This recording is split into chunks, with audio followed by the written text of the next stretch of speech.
Hey guys, Drifter here. Welcome to Warzone In Depth. In today's episode, we're going to be reviewing the new DMR-14 meta, and I sure am glad I got that Warzone In Depth specific intro made last year, because now that Black Ops Cold War is integrated into Warzone, I can cover both at the same time and have a unique intro for each one so you know what I'm talking about.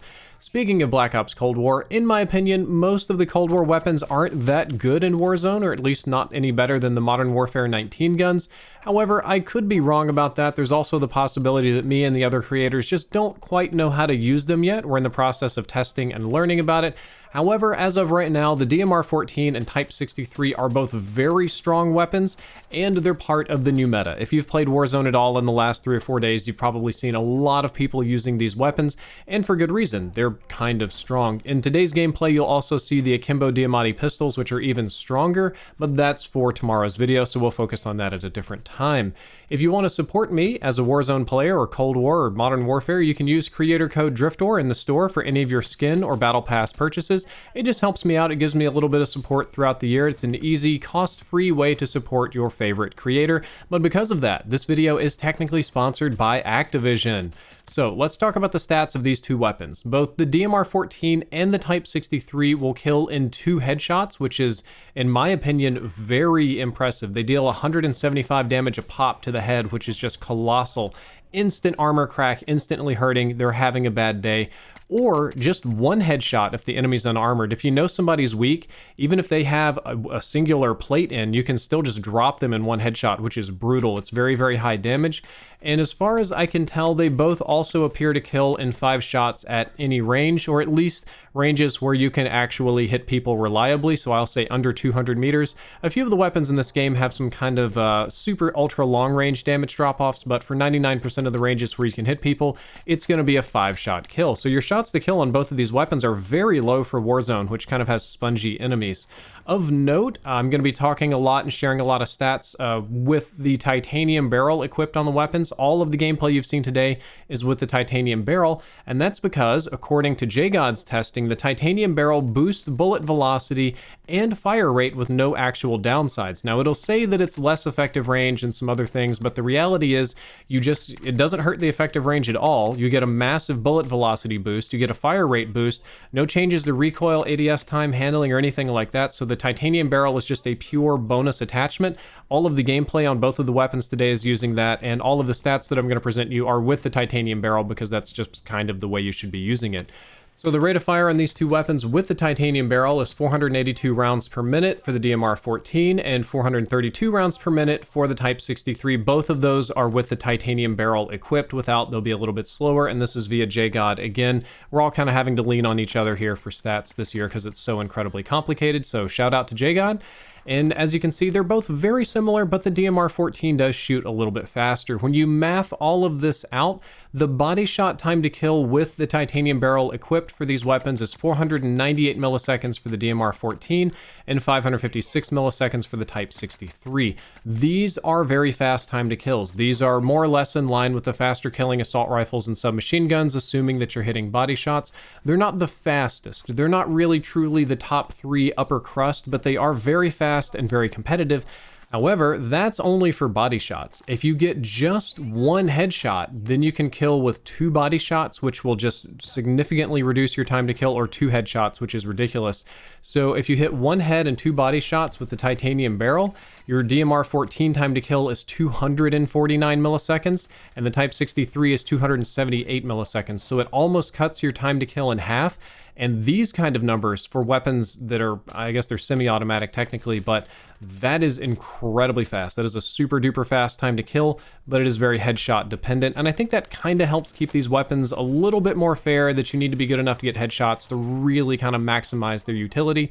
There's another really good intangible benefit to these weapons, and that's that they both use assault rifle ammo. So instead of using the more rare sniper ammo, for which you can only carry 40, you can use the assault rifle ammo pool, have a big magazine, and have 200 rounds in reserve, which is awesome because that means you have plenty to spam with. really aggressive spam shots that kind of crank out DPS as much as possible on these kind of weapons is the way to go. I'm kind of very conservative with my trigger finger and semi-automatic rifles. I always have been. It's almost a mental block that makes me worse in Call of Duty games. So just keep in mind that almost all of you will be able to fire these weapons faster than what you're seeing in today's gameplay if you want to, and the penalties to your recoil is really kind of minimal. Speaking of recoil, let's take a look at that. The DMR-14 overall has a lower recoil than the Type 63, but I'm going to do a side-by-side comparison here in Plunder so that I can give you a good test, and then a comparison for when they're mounted, which is something that you can't do in Black Ops Cold War. So after I've shot, the DMR is on the left. You can see it's very vertical, slightly up and to the right, very tight cluster on the first three. The Type 63 has a giant jump between the first and second shots, kind of the same diagonal pattern, but there's all these extra shots on the side that kind of makes it not as good as the DMR-14. Now, mounted versus not mounted is also incredibly important. I just mounted for the second row here. And you can see roughly the same pattern up and to the right, pretty linear, pretty straightforward. However, when I mount, it significantly tightens them up into a little cluster. So mounting this weapon is definitely the way to go if you can do it. If you can't, it's still really not that hard to control. It's not bad at all. Neither of these weapons have amazing bullet velocity in Warzone. Really, a lot of the Cold War weapons struggle with this in general, but they're both very usable under 100 to 150 meters, which is most of your gunfights. Most of the fights in this game, you're not going to have to worry about bullet velocity too much. You're not going to have to lead your shots too much unless you're fighting snipers that are running away at a distance. It's going to feel mostly hit scan when you're using them within their optimal ranges, and that's kind of what I would recommend doing it. A lot of people like to take these weapons and try to treat them like counter snipers, and yeah, technically you can do that if you can hit sniper rifles in the head, but it's not as accurate, not as reliable, and your bullet velocity is kind of poopy.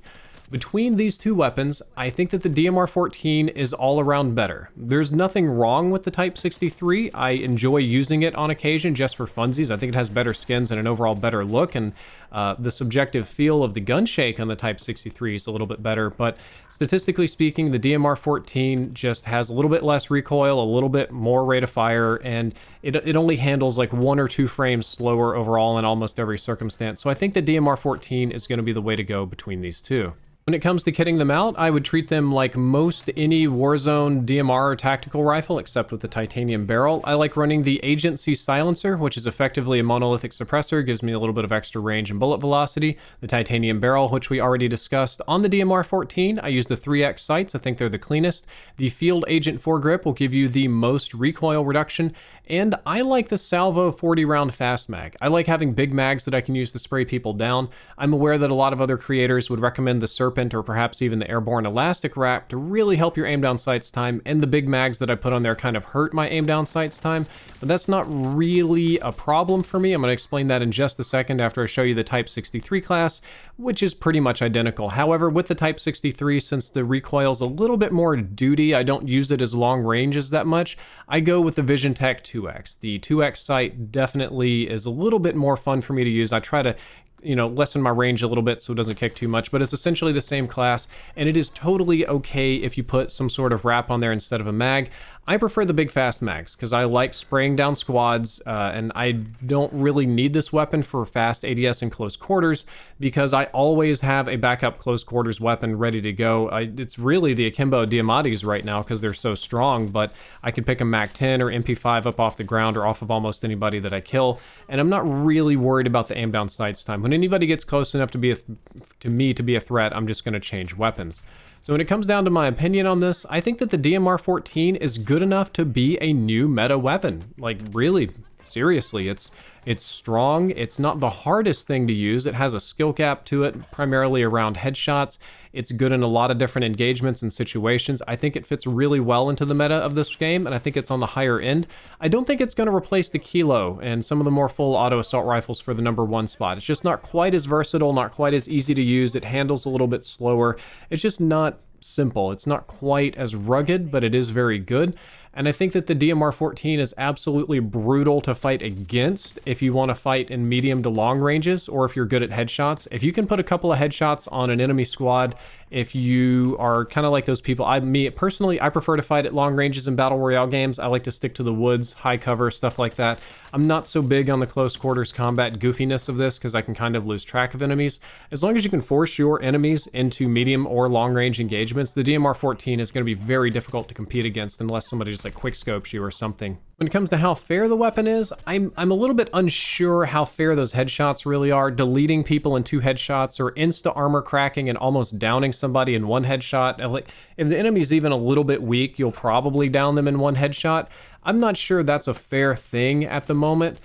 I don't know, the developers might disagree with me. One thing I would say for sure, though, is that if you nerf the weapon, one of the easy ways to do it would be to make it use sniper ammo instead of assault rifle ammo. If it used sniper ammo, you would have a lot less shots to spray with, a lot less shots to kind of spam at people. It would force enemies to be very tactical and go for their headshots, and I think that that could be a fair nerf if we're looking for a rebalance on this weapon. Guys, that is all for this episode of Warzone In Depth. I hope that you've enjoyed it. I hope that you learned something useful. If you did, don't forget to like, favorite, and subscribe. And of course, we're going to be having an episode on the Akimbo Diamatis coming up tomorrow on Christmas Day. Drifter out.